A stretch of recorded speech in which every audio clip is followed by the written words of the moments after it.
Hello and welcome to yet another episode of the Full Force News Burst, brought to you by GeneralsJoes.com, with me as your host, Chris. I was always fully behind G.I. Joe making a cinematic comeback. I don't know what you're talking about, McLeod, aka Diagnostic 80. Joining me to discuss the possibility of John Cena being the original G.I. Joe in the upcoming Bumblebee movie is Justin. Unlike Chris, has no faith in a G.I. Joe movie ever. Bell. I'm just kidding. So without further ado, let's get stuck into this news burst. A recent theory has emerged on Screen Rant that posed the question, is John Cena the original G.I. Joe in the upcoming Bumblebee movie? It is a question that has already generated a lot of discussion in the community, and something we just had to talk about. With Hasbro stating in the past that they want to unify their brands into a combined universe, it's not outside the realms of possibility, but what do we think? Justin, is this a viable theory? Take us through your thoughts on this. I think it's a viable theory. I mean, it's whether it all come to pass or not is a whole different matter, and you got to kind of wonder, if Hasbro and Paramount have their stuff together enough to make it work. But I certainly think it's a viable theory. It was the kind of thing where if somebody had said off the cuff, "Oh, maybe this will happen," I kind of would have said, "Whatever," whatever. But Screen Rant kind of lays it out in several decent points that make it seem like, well, maybe this does mean something after all. So let's have a look at the first point being obviously that Hasbro have said they want to do a shared universe. They've said it in the past. Now, we literally did a news burst on the Bumblebee trailer just gone. We did a news burst on whether G.I. Joe 3 is ever going to happen about 3 minutes later. And I must admit, I'm still in the team of it's not happening in 2020. Or at least it's not happening in March 2020. I could see it happening in 2021 if this is a device that they are actually going to implement. But again, there's a lot of ifs and buts in this. And until we see the Bumblebee movie, which isn't too far away now, it's in December. Right. That will give us a good idea if it does turn out that the little hint is dropped.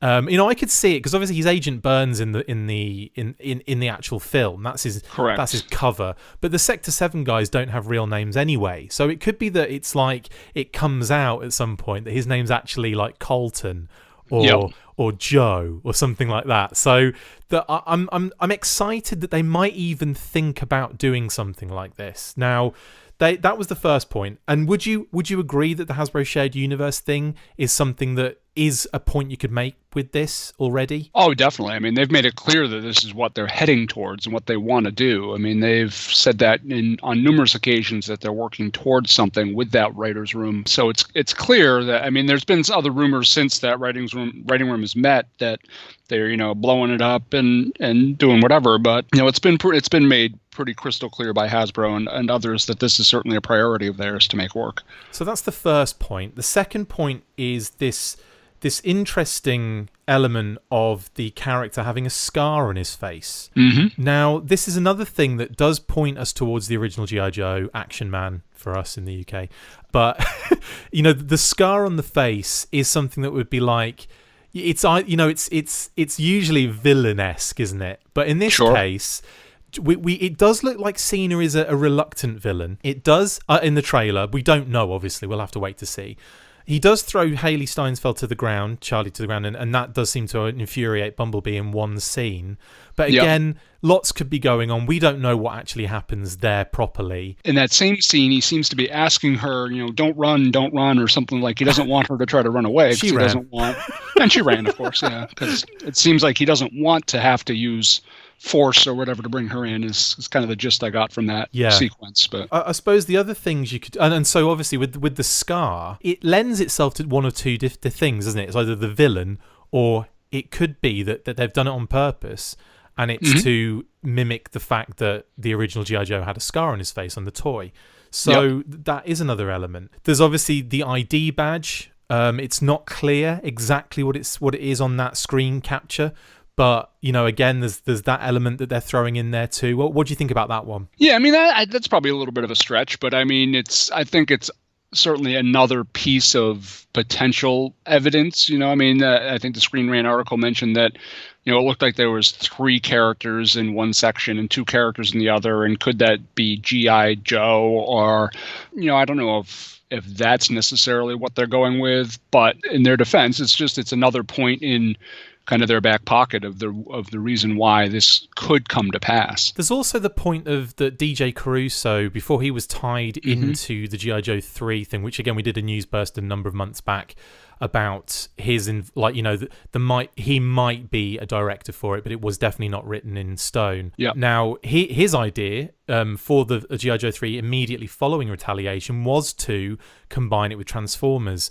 So there's another hint towards the fact that, well, maybe now that Bay has been removed from the Transformers kind of arena, like it's not really, it's in his universe still, but he's not connected to this particular Bumblebee movie. Like that, does that open the door for this crossover? I'm using air quotes. Yeah, I think it does. I mean, there's been a track record, even in just G.I. Joe films, of directors kind of carrying over previous ideas. I mean, the whole thing with Stephen Summers and the accelerator suits from the first G.I. Joe, the whole reason those suits were in that film in Rise of Cobra was because he had that idea for a different movie that didn't end up being made. So we just kind of carried them over into Rise of Cobra. So these directors certainly latch on to certain ideas and hold on to those and carry them through films if they possibly can. I mean, they're creative people. The directors are. I mean, they get vilified a lot, but they're still, they've got creative energy. They're in this line of work because they like creating things and they like being creative. And if they have a certain idea that really sparks an interest, speaking as an author, I can kind of attest to this. You have something that you're interested in. It's a theme that you will carry from various projects. And if that theme doesn't work in a certain project and you feel strongly enough about it, then you're going to carry that with you to the next one and see if you can make it work in the next one. And I mean, if it's something that you really care about. Another thing that interested me about the article, it brought up this idea that previously a few theories have been thrown around about it could be a crossover with Mask because of Calhoun Burns and the fact that he's Agent Burns as by name in the Bumblebee movie. Now, that I think would be quite cool, but at the same time, they also say that, but with this whole prominent scar thing, it's really starting to make it look like it could be G.I. Joe is what they're crossing it over with. And let's face it, John Cena, he's a big dude, but he does and again, if you look at the G.I. Joe toy bodies, they weren't rippling huge dudes. Right. They were like lean, but at the same time kind of like muscular. So I'm not saying that he's not a good fit. Personally, I'm just excited that they're thinking about crossing it over at this stage. That is the excitement I have. Whether they are actually planning that or not, I'm excited that could be a possibility. Definitely. Yeah, I agree. I mean, as far as John Cena's size, I think it's been, Hollywood has sort of trended that way where action, I mean, yeah, in the 80s you had Arnold Schwarzenegger and Sylvester Stallone. I mean, I guess action heroes in cinema have always been these kind of muscular guys. So I don't see that as being a huge drawback. I don't look at an actor on screen and say, oh, his shoulders are too broad to be Duke. That doesn't work for me. Yeah. So I don't think that's going to be a big obstacle. I think. But yeah, I mean, I would certainly agree with your perspective on the rest of that. And John Cena just seems to be kind of a perfect fit. I mean, you got to wonder if he's sort of the next iteration of Dwayne "The Rock" Johnson, this wrestler, charismatic wrestler who manages to transform his wrestling career into an acting career. And like Johnson's start, Cena's had a mixed bag of first roles where, nothing that has really caught on, but who knows, maybe this is the role that does catch on. And I certainly see it tying more to G.I. Joe than to something like Mask. I mean, I think if they were going to use John Cena as a connective tissue between Mask and Transformers, they wouldn't be using Calhoun Burns. They'd be using somebody who's a little bit more of a household name. Yeah. When Screen Rant mentioned that, I actually had to go to a website and say, who the hell was Calhoun Burns? Oh, no, I don't remember him. Man, I'm a Mask. I'm deep in the Mask game. I was gotcha. but I didn't put two and two together initially. Yeah. Just because I was thinking like, oh, well, okay, well, after Bumblebee, maybe they'll do the combined universe thing. That's what I've been thinking this whole time. I just think you have to get beyond the Bayverse before you can kind of get into this stuff. Now, obviously, there's a lot of talk about Sector 7 becoming G.I. Joe, but there's also, I mean, obviously, that seems like something that could be plausible. And people have been talking about that since the first Transformers film, how that was a missed opportunity to have Sector 7 in the original movie not be a G.I. Joe themed. I always thought Nest might make a better G.I. Joe theme. That's probably true. Yeah, that's probably true. But at the same time, Sector 7 could turn out to be Cobra. Like, I mean, I was thinking like that could be an element. You could have Nest becoming G.I. Joe and Sector 7 becoming, Cobra or something. And I don't know, in some sort of convoluted weird kind of way, just so they had some sort of military nous behind them. Now, the other thing they say is it possible that he could be Duke? Could they be lining him up to be a Duke character and therefore completely negating, I suppose, what the G.I. Joe movies that have been, Rise of Cobra and Retaliation, kind of wiping them a little bit out of the way? I don't mind too much if we stay in the Bay verse, if they're gonna change it a little bit towards, you know, what we've seen in this Bumblebee trailer. Right. But I'm still concerned that it's going to be G1 for like 20 seconds as a flashback, and we'll just have the same, you know, Bayverse stuff with Dropkick and Shatter.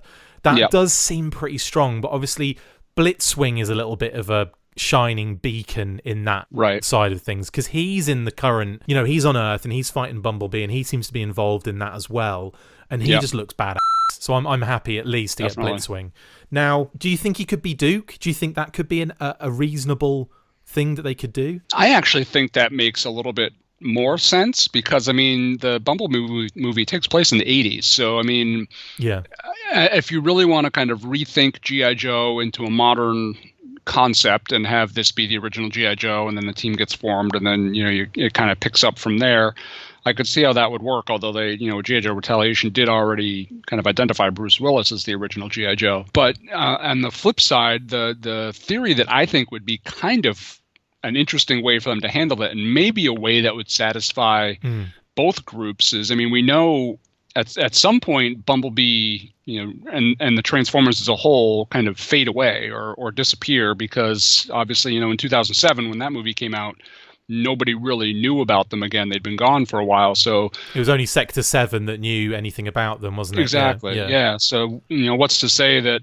you know, the Bumblebee movie comes along and then, you know, the Transformers fade from view, and we get, you know, kind of a G.I. Joe movie set in the 80s right after Bumblebee that kind of introduces the classic G.I. Joe team. And they have a movie that's set kind of after Bumblebee with little, you know, Transformers mythology kind of woven in between. And then there's another movie that comes after that kind of jettisons everything more into the modern day. Yeah, we get maybe crosses them over fully as well. Like, actually, that honestly, that the more you talk about it, the more it sounds like a plausible roadmap. Yeah. The problem is, like, I don't know if they see it that way, but you never know. Exactly. You never know. I mean, Hasbro have been pushing this for a while. They've been trying really hard with Paramount. And Paramount seems to be on board with what they want to do, so we'll see how it goes. And I mean, everybody has been looking towards the Marvel Cinematic Universe as kind of providing the framework for doing these kinds of things. And the Marvel Cinematic Universe has leaned somewhat heavily on period pieces, so to speak. I mean, the first Captain America movie was set in the 40s. You know, Captain Marvel is rumored to be set in the 90s. Yeah. It's pretty much confirmed that it's set in the 90s. Blockbuster Video confirmed that. Yeah, exactly. So, I mean, what's to say that Hasbro and Paramount aren't considering, you know, this Bumblebee movie's already set in the 80s, and then setting a G.I. Joe movie in the 80s? Because I think one of the themes that we've kind of talked about ongoing is the fact that G.I. Joe kind of as a property doesn't really work the same way outside of that particular decade. So who's to say they wouldn't kind of lean on that to give the fans a G.I. Joe that they really love and really remember, and then use that as kind of a springboard to start bringing a younger crowd into it? I don't know. Another thing about the ID badge, which you mentioned earlier on, is the fact that they think there are like comprised of 3 letters. I think Joe, it could say Joe on there. But they also mention that it could possibly be Junior, which might indicate him being the son of Joe Colton. Yeah. And therefore, like, you know, we get that way we get the original Joe Colton, you know, origin story to come, like millions of, you know, years down the line. But we then also have, you know, him maybe being set up to become, you know, like almost like a general. Sure. Maybe someone like, you know, like a different kind, like basically like Joe Colton Jr., you know, something that they could maybe utilize as a new character in this universe to kind of, you know, weave it in. I don't know. There's all sorts of things you could probably get from this. And I think the other thing is, obviously, when you start looking at things, you start seeing what you want to see. Yeah, that's true. There's an element of that, I think. But I mean, do you think Cena's strong enough to carry the franchise? To be honest, I don't know. I mean, I haven't seen any movies that he's been in yet. And, you know, I was in a little bit of a different place with Dwayne "The Rock" Johnson. I was a wrestling fan at a period of time, you know, several years ago, and I loved The Rock at that time. He was one of my favorite characters kind of in that world, so I really had a familiarity with him. John Cena, I really know nothing about. I haven't seen any movies that he's been in. I certainly don't think. Well, I was just about to say I don't think he's a household name, but that's not really correct. He is a household name. He's just, and it's really funny. Like tonight, my 9-year-old daughter, who has never watched a single minute of WWE wrestling, got something from YouTube about John Cena, and she was like asking me this question. She was like, "It's John Cena," and starts singing this song and running all over the living room, and I'm like, "What the hell is going on here?" Like, how do you know who John Cena is? And she's like, YouTube. I'm like, so he's out there. Yeah, he's a meme already. But I think he's got the stature. He seems to be, as a person, he seems great. Like he's always very much like in, the kind of charitable kind of, always doing like the kind of what's that it's horrible. It's not horrible, it's amazing, but at the same time it's really sad. Make-A-Wish Foundation. He's always doing stuff for Make-A-Wish Foundation. Totally. And every time they show those videos, I'm tearing up. This is awful. But John Cena is like this. I don't know. He's like a really nice. He's like The Rock. Okay, for me. Yeah. I love The Rock I think the dude's awesome. I think he's great and a lovable guy. But there aren't many movies that I look at of his and actually think that was a good movie. Do you know what I mean? Oh yeah, he's definitely does kind of the superficial action flicks where his name. It's funny because his name carries the film. Oh God, yeah. But at the same time, he could be swapped out for almost any other action star, and it wouldn't really change the context of the film. I think he brings more to it than it deserves a lot of the time. Yeah, probably true. Yeah, I'm not saying he's like the greatest actor of our generation in any way, shape, or form. Right. But, and he has been in films that I really, really like. Funnily enough, The Other Guys is a movie I find really funny. Oh, really? But he's only in it for like the first 10 minutes or something. Yeah. Spoiler alert. But damn it, Chris. Sorry, screen rant. But I mean, like in terms of like what The Rock brought to G.I. Joe, I don't see Cena either bringing any less or any more. I think it would be very much the same kind of situation we saw with The Rock.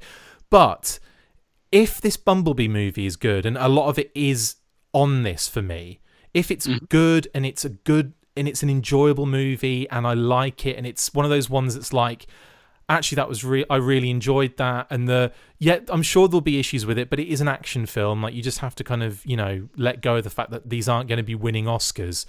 Exactly, well, they might do for like effects and music and stuff, but they're not going to be doing not for the acting. I think that it could lead into a very good G.I. Joe film, like a very good action popcorn G.I. Joe film that still can give you good things without like, I don't know, without it losing anything or gaining anything in a weird way. But yeah, so I think that Cena could be like quite a good person to actually be in this, be here at the start of this G.I. Joe crossover. Now we have assumed a lot of things, and I am literally jumping excitedly on this is a definite G.I. Joe crossover thing. So I'm going to be devastated when it turns out. Sit through 2 hours of the movie and he's just some dude named Agent Burns. That means absolutely nothing. He's Calhoun Burns Jr., Calhoun Burns' son, and the link to Mask is a really, really light one. But if it's a Mask crossover connection, I'll be happy. If it's a Joe one, I'll be absolutely ecstatic. Yep. If it's none of those, as long as the Bumblebee movie is good, I'll be okay with it. But I would love to see them just go, you know what, let's just do it. Let's do the Nick Fury in the cutscenes situation. Let's just do it. Anyway, it's going to feel like a missed opportunity, I think, if they don't do some kind of at least little callback to those things, at least in my opinion. But I agree. I mean, first and foremost, I would love to just see a really fun Transformers movie that people don't detest for a change. Yes. I will say, if I looked at John Cena and Channing Tatum side by side and was asked which guy looks the part of Duke more, I would certainly tell you John Cena would do that. Yeah. or the original G.I. Joe, whatever role he might happen to play, or the son of the original G.I. Joe. I think there's a potential for some really neat stuff here. I mean, like you said, if he ends up being, Joel Colton's son or something like that, and they manage to tie the Transformers universe into the G.I. Joe movie universe, which I don't know how they do, just because, I mean, in the Transformers movies, like, American cities are blowing up left and right, and there's no reference of that to any of the G.I. Joe movies. So it would be a little bit of a stretch. But if they do manage to somehow tie these things together and successfully springboard a Hasbro Cinematic Universe, I just think it's going to be fantastic. And that's really what I truly hope ends up happening out of all this. And like you said, you got to take all this with such a huge grain of salt. And I'm sure there's some people in Paramount right now that are reading this article and are just face palming and shaking their head and saying, no, don't get their hopes up. Listening to us talking on this podcast going, what are these two on about? Exactly. Yeah, they're going to be so disappointed in December. But I will be.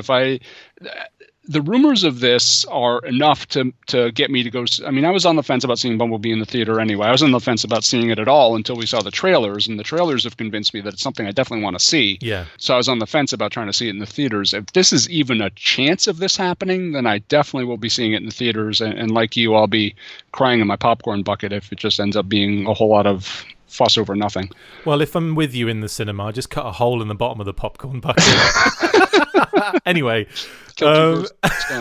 No, thanks anyway for jumping on, but that's awesome. That's it for this instalment of the Full Force News Burst. Thank you to my wonderful co-host Justin Bell. See you next time, and as always, we are definitely getting a G.I. Joe crossover with Transformers. Full Force.